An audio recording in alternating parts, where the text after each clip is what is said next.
जय संविधान, जय भीम, महात्मा गांधी की जय, गोडसे मुर्दाबाद। बहुत सारी खबरें हैं, तो एक खबर में मैं केंद्रित नहीं करूंगा, कई खबरों पे बात करूंगा जो पिछले 24 घंटे के अंदर घटना घटी हैं और उनका विश्लेषण हम करते हैं और पता चलाने का प्रयास करते हैं जो ये घटनाएं घटी हैं इनका मतलब क्या है और इसके प्रभाव क्या होंगे और भारत के ऊपर इसके क्या प्रभाव होंगे, एक एक करके सबसे बात करते हैं। सबसे पहले बात करते हैं, असम के अंदर चुनाव होने वाले हैं और असम के मुख्यमंत्री हेमंत बिस्वा शर्मा ने चुनाव की तैयारी शुरू कर दी है और उस तैयारी के लिए उन्होंने क्या किया है और उसका क्या प्रभाव पड़ा है और क्या हम विश्लेषण उसका कर सकते हैं, उस पर बात करते हैं। हेमंत बिस्वा शर्मा ने सूत्रों के अनुसार 2000 पत्रकारों को, असम के 2000 पत्रकारों को महंगे स्मार्टफोन 2000 पत्रकारों को दिए, वितरित किए। अच्छा, इस प्रकार से उपकृत होना पत्रकारों के धर्म के अनुसार तो मेरे ख्याल से उचित नहीं है, जहां तक मुझे पता है। वैसे मैं पत्रकार नहीं हूं, मैं तो अध्यापक हूं, लेकिन निष्पक्षता कैसे होगी अगर 1-1 लाख रुपए के स्मार्टफोन पत्रकार ले लेंगे। और असली खबर यह है इसमें कि उन 2000 पत्रकारों में केवल 2 पत्रकार ऐसे हैं जिन्होंने स्मार्टफोन वापस कर दिए। माने 2000 में से 2 पत्रकार वास्तविकता में पत्रकारिता करना चाहते हैं। ये तो असम के चुनाव के बारे में हेमंत बिस्वा शर्मा का अपना प्रयास और पत्रकारिता के वास्तविकता के आज के तारीख में जनता को पता चलना चाहिए कि जिन चीजों पे वो विश्वास कर रहे हैं उनमें कितनी विश्वसनीयता है। 1-1.5 लाख रुपए का मोबाइल लेने के बाद आदमी की कितनी विश्वसनीयता बच जाएगी, ये हमारे और आपके लिए निर्णय लेने के लिए काफी। नंबर दो खबर यह है कि वेनेजुला में अमेरिका ने आक्रमण करके और वहां के राष्ट्रपति को उठा लिया है। जैसे हमारे भारत के अंदर भाषा बोली जाती है, ये गुंडे बदमाश आते हैं, मवाली आते हैं और किसी शरीफ व्यक्ति को या किसी बेटी को उठा के ले जाते हैं। वेनेजुला के राष्ट्रपति को उठा के ले गए। अब ये खबर का और गहन अध्ययन अगर आप करेंगे तो पता चलेगा कि वेनेजुला एक ऐसा देश है जो कि तेल का अपार भंडार है। बहुत तेल है वहां पर।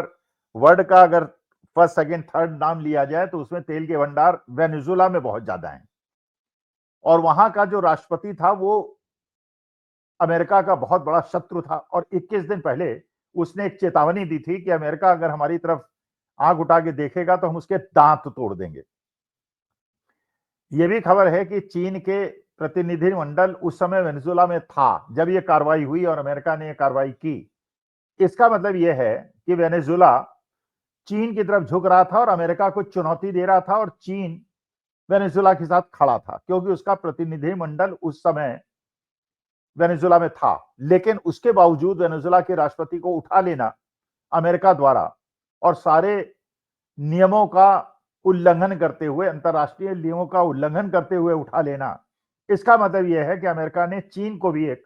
चुनौती दी है। अब चीन इसकी कैसे प्रतिक्रिया करेगी ये देखना बाकी है, लेकिन रूस ने, पुतिन ने इसमें प्रश्न चिन्ह उठाए हैं और ये कहा है अमेरिका से कि इस युद्ध को आगे न बढ़ाया जाए और शांति स्थापित की जाए। लेकिन वास्तविकता यह है जो इसका प्रभाव भारतवर्ष के ऊपर पड़ने की संभावना है वो ये है कि लगता है हर बड़े बड़े 3 सबसे बड़े दादा जो विश्व के हैं आजकल, उन्होंने अपने अड़ोस पड़ोस के छोटे छोटे राष्ट्रों को निगलने का एक प्लान बना लिया है। रूस ने यूक्रेन को निगलने का, अमेरिका ने वेनेजुला को निगलने का, क्योंकि अमेरिका और वेनेजुला के बीच में करीब 2500 किलोमीटर की दूरी है। और सबसे खतरे की बात हमारे लिए है कि जो सबसे बड़ा तीसरा एक पहलवान है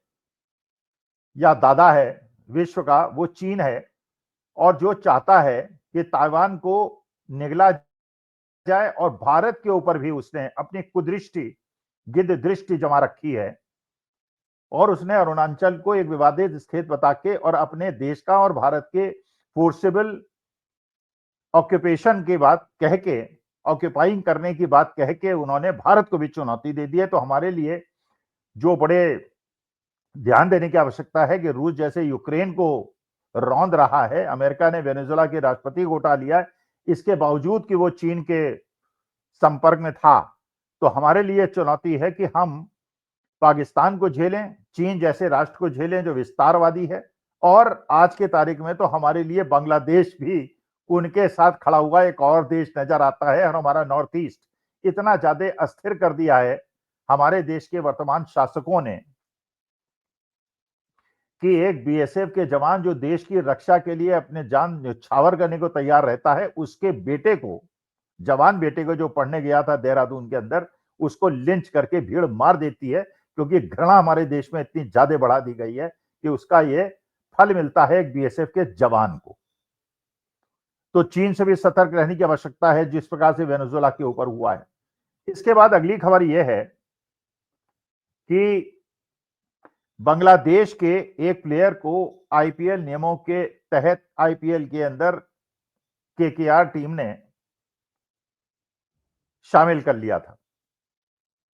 अच्छा, प्लेयर मुसलमान था, बांग्लादेशी था,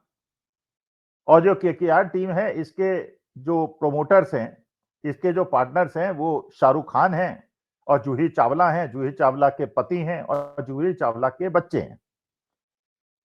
लेकिन यहां पे जिस प्रकार से आजकल हिंदू मुसलमान के नैरेटिव को बिल्कुल देश को झुलसाने के लिए उसको बढ़ाया जा रहा है, तो जूही चावला पे तो कोई किसी ने बात नहीं की, सारा का सारा दोषारोपण शाहरुख खान पे कर दिया। शाहरुख खान को बड़े बड़े संतों ने, तथाकथित संतों ने, और भारतीय जनता पार्टी के विधायक और एक्स विधायकों ने शाहरुख खान को देश विरोधी भी बता दिया, राष्ट्र विरोधी भी बता दिया, और उसको संदिग्ध चरित्र वाला भी बता दिया। लेकिन उनको शायद ये नहीं पता है कि भारत सरकार ने ही शाहरुख खान को भारत का चौथा सबसे बड़ा सर्वोच्च पदक पद्मश्री से विभूषित किया है, और अब्दुल कलाम साहब ने अपने हाथ से उनको ये पद्मश्री का पदक दिया था। लेकिन हद इस बात की हो गई कि जब इन लोगों ने ये हल्ला मचाया कि शाहरुख खान को बांग्लादेश के उस खिलाड़ी को नहीं लेना चाहिए था, जबकि वो सब आईपीएल के नियमों के अनुरूप लिया गया था, बीसीसीआई आईसीसी के नियमों के अनुरूप लिया गया था। लेकिन इसके बावजूद ऐसे आईपीएल ने और बीसीसीआई ने उसमें अमल किया जैसे वो भारतीय जनता पार्टी की कोई सहयोगी पार्टी हो, और उनकी बात मान के ये आदेश कर दिया कि जो आईपीएल के अंदर बांग्लादेशी प्लेयर खेल रहा है, इसको निष्कासित किया जाए और इसके बजाय आपको कोई रिप्लेसमेंट मिलेगा। जैसे कि आज के तारीख में क्रिकेट मैच और जो एक स्पोर्ट एक्टिविटी है, वो भी भारतीय जनता पार्टी के चंगुल में आ गई है। तो जो राहुल गांधी कहते हैं कि देश की सारी संस्थाएं भारतीय जनता पार्टी, आरएसएस, बजरंग दल ने अपने हाथ में ले ली हैं, तो अब तो आईपीएल, बीसीसीआई और आरसीसी भी भारतीय जनता पार्टी ने, आरएसएस ने अपने कब्जे में ले ली है। ये इस घटना से पता चलता है। जबकि वास्तविकता यह है, शाहरुख खान वो व्यक्ति है जिसने जहां भी बाढ़ आई है, जहां भी भूकंप आया है, दिल खोल के मदद की है। उनकी पत्नी का नाम गौरी है, और वो भी मुसलमान परिवार से नहीं है। लेकिन शाहरुख खान ने हमेशा देश के लिए ऐसी ऐसी फिल्में बनाई हैं जो देश की एकता, अखंडता को मजबूत करें। लेकिन गलती उनकी यह है कि उनका जन्म एक मुस्लिम परिवार में हुआ है और उनके नाम के सामने खान लगता है, और इसीलिए ये प्रपंच करके पूरे विश्व के अंदर जो मिसाल क्रिसमस के अंदर क्रिश्चियनों के अगेंस्ट बेहूदगी करके आरएसएस और बीजेपी और बजरंग दल के लोगों ने तूफान मचाया था, और उसके बाद जो प्रतिक्रिया क्रिश्चियन कंट्रीज में होनी शुरू हो गई है, जर्मनी से लोग वापस भेजे जा रहे हैं, कनाडा से वापस भेजे जा रहे हैं, अमेरिका से वापस भेजे जा रहे हैं, पूरे विश्व के अंदर इतनी हास्यास्पद स्थिति हमारी बना दी है, क्योंकि भारतीय जनता पार्टी को भारत के अंदर हिंदू मुसलमान करके इलेक्शन को जीतना है। इसके बाद जिस मॉल में, छत्तीसगढ़ के मॉल में, रायपुर के अंदर जिस प्रकार क्रिसमस के अंदर एक मॉल के अंदर तूफान मचाया गया था, वहां तोड़फोड़ की गई थी, 24 घंटे के अंदर उन लोगों को बेल मिल गई, और बेल मिलने के बाद उनका बकायदा अभिनंदन हुआ, उन्हें मालाएं पहनाई गई, मिठाई खिलाई गई, और ऐसा उत्सव मनाया गया जैसे वो बहुत बड़ा काम करके लौटे हैं। मतलब जो लोग देश को बांट रहे हैं, तोड़ रहे हैं, उनका अभिनंदन हो रहा है। अब इसका प्रभाव विश्व भर में क्या होगा? H1B वीजा के नियमों में परिवर्तन के बाद भारतीयों को अमेरिका के अंदर नौकरी मिलना कितना मुश्किल हो रहा है, और यहां तक कि वहां के जो परमानेंट रेजिडेंट्स हैं, जो सिटीजन्स अमेरिका के हैं, उनका भी अब विश्लेषण अमेरिकन सरकार ने बहुत तेजी से शुरू कर दिया है। और इस बात की बहुत संभावना है कि उनमें से अगर कहीं भी उन्हें कोई डाउट हुआ तो उसे डिपोर्ट कर दिया जाएगा। लेकिन Bharatiya Janata party, RSS, BJP और बजरंग दल के लोगों को इससे कोई मतलब नहीं। यह कहा जाता है जब बांग्लादेश ने यह टिप्पणी की, या जो ममदानी साहब एक नए युवा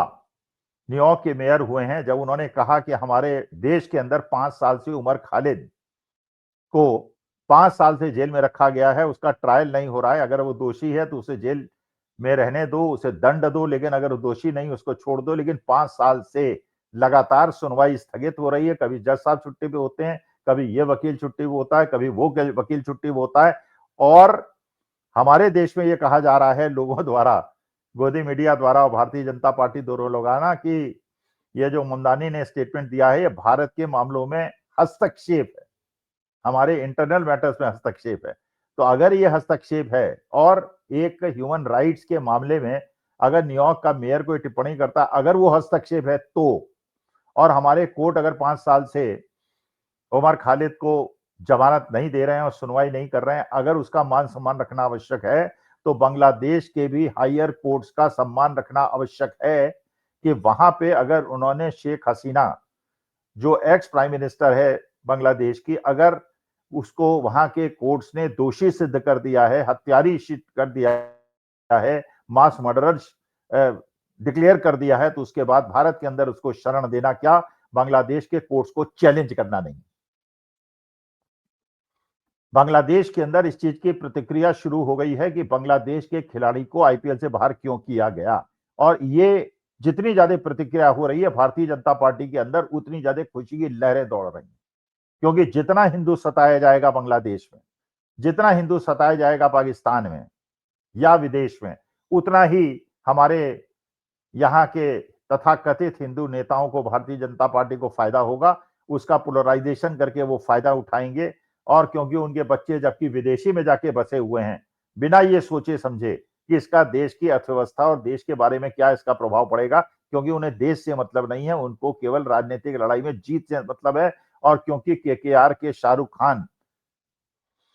वेस्ट बंगाल के ब्रांड एम्बेसडर हैं, तो वो एक तीर से कई निशाने करने की कोशिश कर रहे हैं, जिससे ममता बनर्जी को भी हराया जा सके, हिंदू मुसलमान भी कराए जा सके। और जैसे उन्होंने हुमायूं कबीर से बाबरी मस्जिद बनाने का निर्णय भी करा दिया है, 300 करोड़ रुपए का व्यवस्था भी उसकी करा दी है कि हिंदू मुस्लिम पोलराइजेशन हो जाए। तो सारी चीजें जारी हैं, क्योंकि चुनाव नजदीक है। हिंदू मुसलमान नैरेटिव होगा, जितना ज्यादा हिंदू विश्व में परेशान होगा उतना भारतीय जनता पार्टी को फायदा होगा। लेकिन यह समझना चाहिए कि हमारे 5 करोड़ हिंदू भाई जो विश्व के कोने कोने में रहते हैं, हिंदू और मुस्लिम और क्रिश्चियन डोमिनेटेड कंट्रीज में रहते हैं, उनमें हमारे परिवार के लोग भी हैं, हमारे मित्र भी हैं, हमारे रिश्तेदार भी हैं और हमारे देश के बच्चे भी हैं। लेकिन भारतीय जनता पार्टी को केवल हिंदू मुसलमान नैरेटिव को आगे बढ़ाकर अपनी